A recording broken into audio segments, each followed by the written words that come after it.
Sebetulnya kalau kita mendengar penjelasan Pak Menteri meyakinkan sekali sebetulnya, jadi kita semangat gitu bahwa problem vaksin ini nggak ada, padahal sebetulnya ada.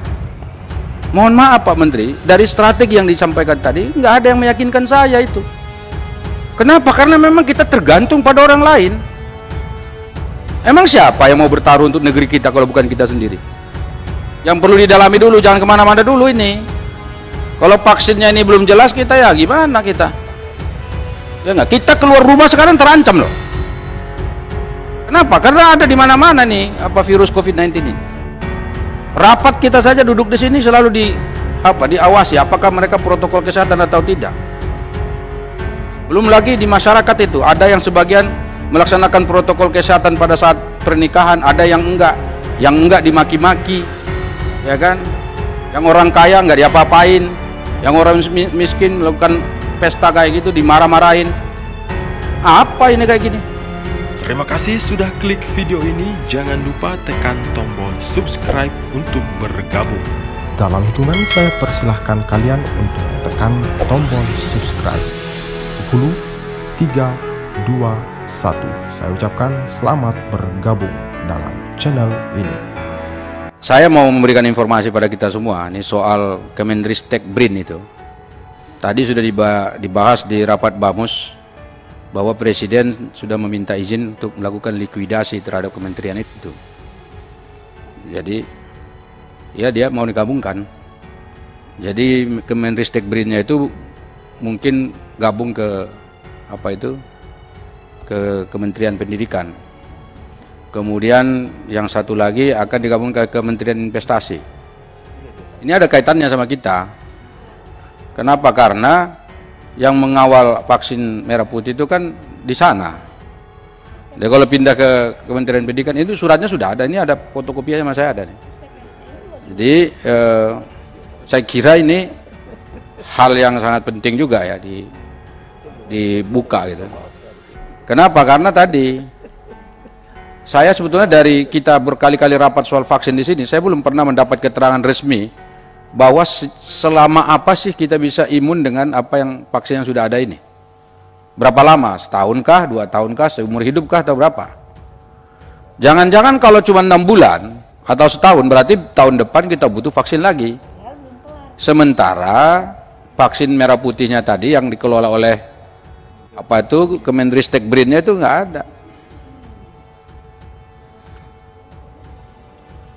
Ini satu, jadi saya minta ini tanggapan dari Kementerian Kesehatan dulu lah ini soal ini kan. Kalau Kemendristek BRIN-nya sudah nggak megang, itu siapa lagi kita suruh pegang itu? Karena saya tahu kalau udah pindah itu untuk urusan kop surat aja bisa lama itu. Ya, untuk urusan kop surat ya, belum yang lain. Kan berubah kop suratnya itu. Dulu kan sudah ada itu Kemendristek Dikti namanya dulu. Sekarang diubah menjadi Kemendikbud kan. Risteknya pindah ke Kemendristek BRIN. Sekarang masuk lagi Ristek ke sana. Robah kop surat itu bukan hanya di pusat, dirubah sampai ke daerah itu berubahnya. Nah, ini penting ya. Ini contoh nih, baru satu persoalan kop surat aja udah begitu ya. Kemudian yang kedua, ini saya menemukan data ini sebetulnya ada perbedaan ini. Tadi sebetulnya kalau kita mendengar penjelasan Pak Menteri meyakinkan sekali sebetulnya. Jadi kita semangat gitu bahwa problem vaksin ini nggak ada, padahal sebetulnya ada. Ini saya mau contohkan begini ini.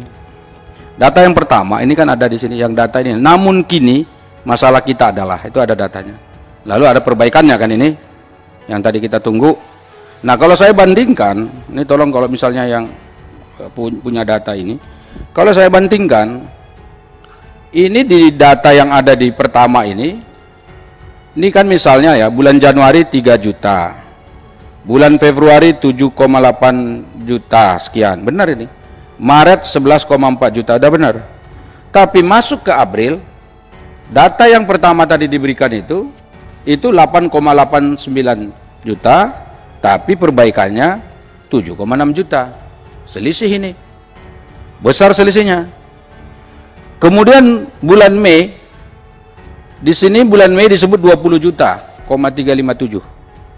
Sementara di perbaikannya 21,647 juta. Ya kan?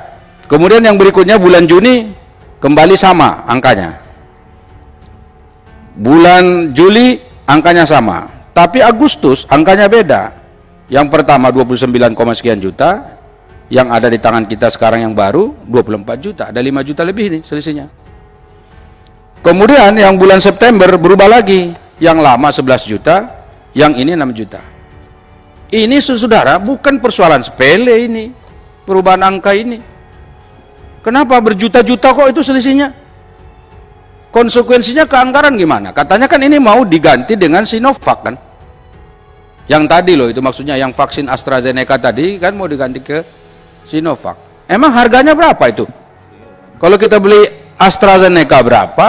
Beli Sinovac berapa? Kalau ada perubahan kayak gini berapa anggarannya? Ini teman-teman anggota DPR kan perlu tahu ini. Kalau kita pakai nanti katakanlah Sinovac ini jadinya dengan perubahan angka-angka yang di sini, ya tentu kita harus ada mengetahui ini berapa selisihnya anggarannya itu, sehingga dengan demikian ini jadi betul-betul meyakinkan. Itu ya, itu penting. Udah bisa dilihat nggak ya teman-teman ya yang saya maksud ya. Jadi mudah-mudahan Pak Menteri bisa lihat juga yang saya maksud itu. Kemudian yang berikutnya ingin saya tanya tadi, memang apa yang dijelaskan Pak Menteri ini kita akan pertama, kedua, ketiga, keempat strategi tadi. Mohon maaf Pak Menteri, dari strategi yang disampaikan tadi nggak ada yang meyakinkan saya itu. Kenapa? Karena memang kita tergantung pada orang lain. Emang siapa yang mau bertaruh untuk negeri kita kalau bukan kita sendiri? Kita bertaruhnya hanya negosiasi, meyakinkan lagi supaya dia subsidi sama kita. Loh buktinya AstraZeneca yang sudah pingin dan sudah dijadwalkan masuk ke kita itu diambil orang, nggak jadi. Kita nggak bisa berbuat apa-apa. Hanya yang bisa kita lakukan apa? Moratorium pemberian vaksin itu tadi, apa namanya itu? Mengatur jadwalnya pemberian vaksin. Ini kan jadi problem ini.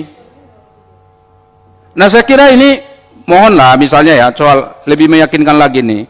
Kalau enggak solusinya apa tadi itu loh yang dimaksud solusi sama Pak Menteri tadi belum meyakinkan sekali. Ya enggak? Meyakinkan kemudian mencari yang baru, katakanlah mau ke Amerika, orang Amerikanya sendiri belum yakin karena Biden itu salah satu program dia, saya ikutin kampanyenya, itu memberikan vaksin bagi rakyatnya begitu dia terpilih, dan itu dikerjain sama dia. Nah kalau belum selesai dan rakyat Amerika lebih banyak dari kita, hampir 400 juta penduduk Amerika sekarang. Nah saya kira ini Ibu Ketua yang perlu didalami dulu, jangan kemana-mana dulu ini. Kalau vaksinnya ini belum jelas kita ya gimana kita? Ya enggak, kita keluar rumah sekarang terancam loh. Kenapa? Karena ada di mana-mana nih apa virus COVID-19 ini.